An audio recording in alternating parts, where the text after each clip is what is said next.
Hello guys, welcome back to my channel, Trending Gelo. Kali ini kita akan rangkum alur film fantasi berbahasa Mandarin dengan judul The Dragon Tomb Ancient Legend. Film yang dirilis tahun 2021 ini disutradarai oleh Chen Cheng dan dibintangi oleh Da Zhao dan Crystal. The Dragon Tomb berkisah tentang petualangan sekelompok pencuri makam untuk menemukan makam kuno Raja Serigala Kiri dinasti Xia Barat. Dalam perjalanannya mereka harus berurusan dengan naga berkepala 3. Seperti apa keseruan dari cerita film ini? Nah guys, makanya simak rangkuman alur film ini tanpa skip biar ketemu magisnya film ini. Oke, tanpa banyak basa-basi kita langsung ketik HP.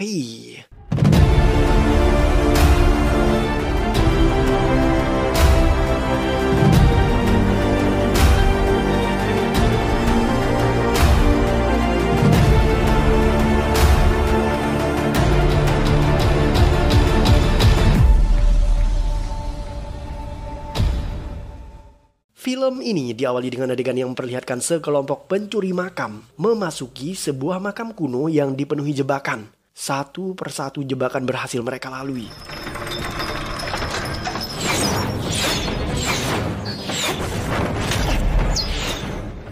Setelah itu, mereka membaca mantra untuk membuka sebuah peti mati. Saat peti terbuka, sekelebat bayangan melesat cepat dan terdengar bunyi lonceng membahana di dalam kuburan itu. Tiba-tiba semua orang menghilang. Yang tersisa hanya pria bernama Jin Zhao. Jin Zhao melihat sosok melintas dan memanggil-manggil namanya. Wanita itu adalah istrinya, Yi. Yi mengatakan bahwa ia sangat merindukan suaminya Jin Zhao.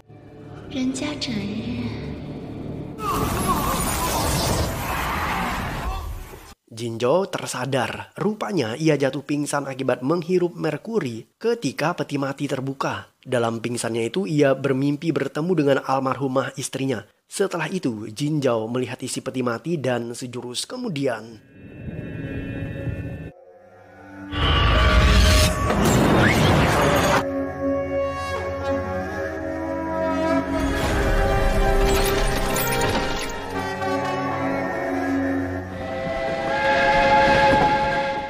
Jin Zhao dan adiknya yang bernama Yin Hua berangkat menggunakan kereta api. Mereka menyusul gurunya ke arah selatan. Guru Yuan Zhen menggali makam Raja Serigala Kiri, namun ia tidak pernah kembali. Beruntung, mereka memiliki peta makam yang dikunjungi oleh gurunya. Sebelum berangkat ke selatan, sang guru pernah menitipkan liontin kepada masing-masing muridnya. Yin Hua kemudian memberikan liontin milik Jin Zhao kepadanya. Ikut bersama mereka dalam perjalanan ini adalah murid-murid yang lain yang bernama Lang Tao, seorang pria berperawakan tinggi, dan Xiu Chai, seorang pemuda yang agak playboy.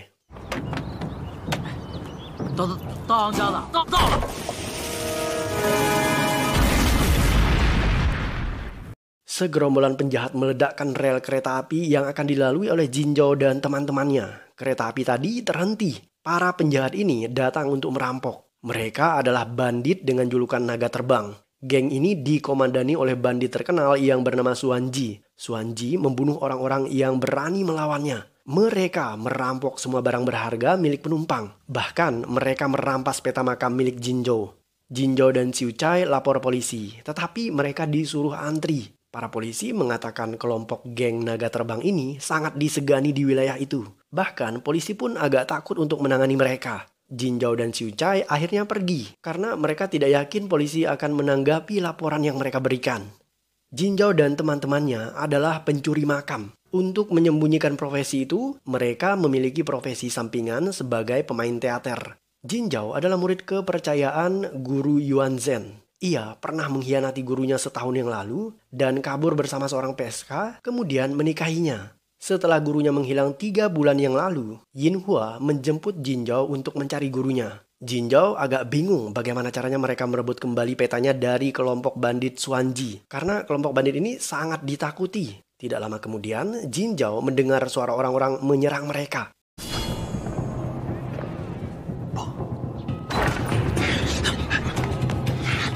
Jin Zhao melarikan diri dan mereka terus dikejar. Jin Zhao dan teman-temannya memilih berpencar. Ia melarikan diri menggunakan sepeda. Pada akhirnya, Jin Zhao terjebak di sebuah rumah dan ia terpaksa meladeni perlawanan mereka. Jin Zhao dipukuli hingga pingsan.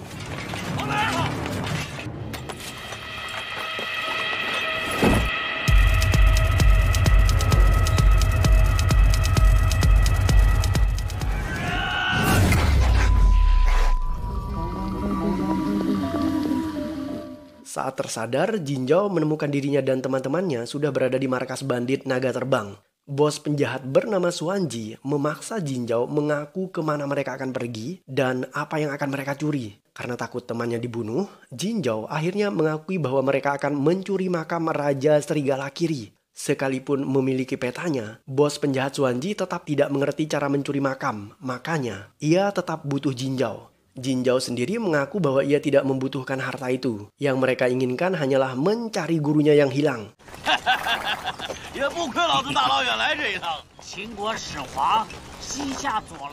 Bos Xuanji kemudian membawa Jin Zhao dalam petualangannya menuju ke kota Ganzhou karena di sanalah makam Raja Serigala Kiri berada. Xuanji memiliki adik perempuan yang sangat cerdik bernama Ling En. Ling En ikut serta dalam petualangan ini. Jin Zhao dan rombongannya tiba di sebuah gunung. Mereka butuh granat agar bisa mendengar suara mayat yang terkejut ketika ledakan terjadi. Jin Zhao memang memiliki kemampuan yang sama seperti gurunya. Ia bisa mendengar suara yang super extraordinary. Dengan mendengar suara angin yang disebabkan oleh jenazah yang terkejut, Jin Zhao bisa mengetahui letak kuburan yang mereka cari. Ketika melewati sungai yang berada di dalam gua, mereka diserang oleh hantu berwujud monster besar, pemakan manusia. Jin Zhao dan teman-temannya melarikan diri. Mereka selamat, namun penasehat Xuanji tewas ditelan monster jahat itu.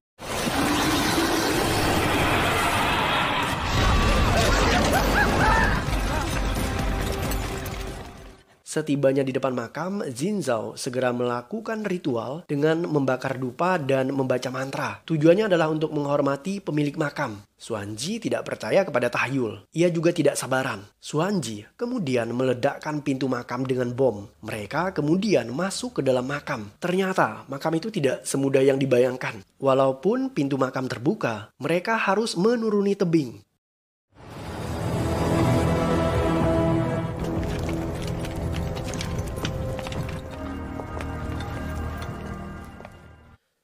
Adik Xuanji yang bernama Ling En hampir saja terjatuh ketika roh kelabang menyerangnya dari balik dinding tebing. Beruntung Xiu Chai berhasil menolongnya. Mereka akhirnya tiba di dasar makam. Di sana terdapat ratusan batu nisan. Yin Hua ternyata punya kemampuan membaca bahasa Cina kuno. Pada batu nisan tertulis kalimat, binatang itu menjaga rahasia dinasti Xia Barat. Orang yang mendapatkan harta itu akan memiliki kekuatan. Tidak hanya itu, mereka menemukan tulang belulang anak buah guru Yuan Zhen. Anehnya tulang ini sudah hancur, padahal mereka baru menghilang sekitar 3 bulan. Di bagian ujung barisan nisan terdapat sebuah sarkofagus. Saat anak buah Xuanji berniat membukanya, ia terkena jebakan dan tertembak panah beracun. Pemuda ini sekarat, tetapi penjahat berkepala pelontos yang bernama Ma San justru menembaknya hingga tewas agar tidak menjadi beban. Yin Hua tidak terima dengan sikap bejat Ma San. Ia mengancamnya, tetapi Ma San justru mengancam balik. Karena adiknya Yin Hua diancam, Jin Zhao tidak terima. Ia mengancam balik Ma San. Jika Ma San berani macam-macam terhadap adiknya, maka Jin Zhao akan membunuhnya.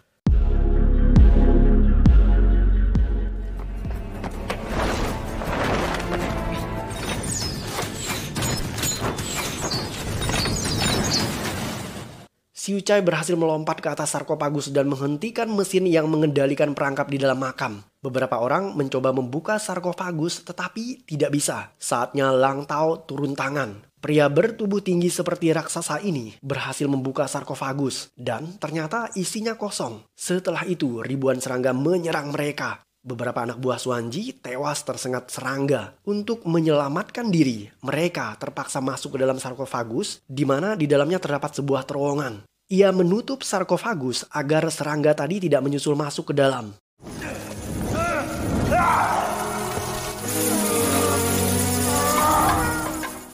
Yin Zhao bertemu dengan gurunya Yuan Zhen. Gurunya mengaku bahwa ia sudah terjebak selama 1 jam di ruangan itu. Padahal ia sudah menghilang selama 3 bulan. Ternyata ruangan itu bisa memanipulasi waktu. Bos penjahat Xuanji tidak sabar ingin menemukan harta karun. Ia membawa Jin Zhao dan Xiu Chai mencarinya. Sedangkan Yin Hua, ia menemani gurunya bersama dengan 2 anak buah Xuanji. Guru Yuan Zhen kemudian meminta liontin yang dimiliki oleh Yin Hua. Masing-masing dari mereka memang memiliki 1 liontin. Yang artinya liontin yang satu ada pada Lang Tao yang diserang serangga di bagian atas sarkofagus. Setelah mengambil liontin itu, Guru Yuan membunuh 2 orang anak buah Xuanji. Guru Yuan kemudian meminta Yinhua untuk naik ke atas dan mengambil liontin milik Lang Tao. Ia membekali Yinhua dengan mutiara yang bisa mengusir serangga beracun itu. Menurut sang guru, liontin itu adalah kunci untuk mereka agar bisa keluar dengan selamat dari makam kuno itu. Xuanji dan rombongannya menemukan sebuah prasasti kuno. Xiu Cai bisa membaca prasasti itu. Disebutkan jika Raja Serigala Kiri mengunci seorang penyihir dalam sebuah sarkofagus. Penyihir itu memiliki kompas yang bisa memanipulasi waktu. Jin Zhao bahkan menemukan lukisan liontin pada prasasti yang mirip dengan liontin yang ia kenakan. Tetapi ia tidak mengerti makna dari lukisan itu. Xiu Cai diminta oleh Jin Zhou untuk menemukan mayat Lang Tao. Ia ditemani oleh Ling En. Ling En hampir saja terjatuh akibat sebuah jebakan, tetapi Xiu Cai berhasil meraih tangannya. Xiu Cai mencoba mengangkat Ling En agar bisa keluar, tetapi ia terlalu berat.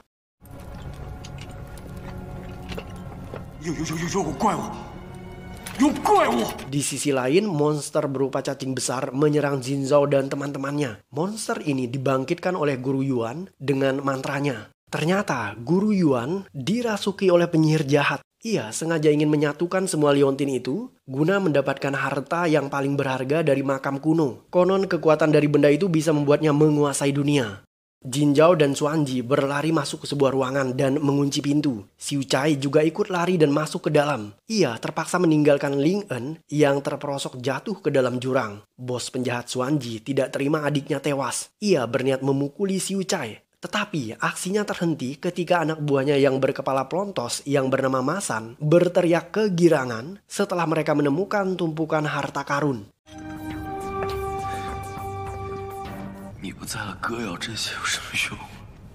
Jinhua datang membawa liontin milik Lang Tao dan ia memberikannya kepada penyihir yang merasuki Guru Yuan. Guru Yuan juga mengambil paksa liontin milik Xiu Cai. Ketika ia meminta liontin milik Jin Zhao tidak mau memberikannya karena Jin Zhao curiga. Mendadak Guru Yuan menodongkan pistol ke arah Yinhua. Jin Zhao terpaksa mengalah. Ia memberikan liontin itu kepada gurunya demi keselamatan nyawa adiknya Yinhua. Penyihir jahat yang ada di dalam tubuh Guru Yuan berhasil membuka sebuah kotak rahasia yang isinya adalah harta paling berharga dari makam Serigala Kiri dinasti Xia Barat. Tetapi sejurus kemudian,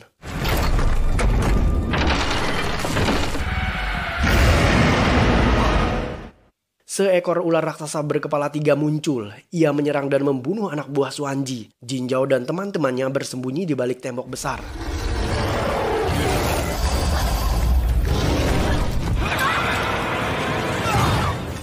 Guru Yuan berniat lari keluar dengan membawa harta pusaka di tangannya. Namun ia dihentikan oleh Xuanji. Mereka berdua kemudian diterkam oleh ular naga, namun Xuanji meledakkan bom di tubuh ular itu yang membuat ular merintih kesakitan dan gedungnya roboh.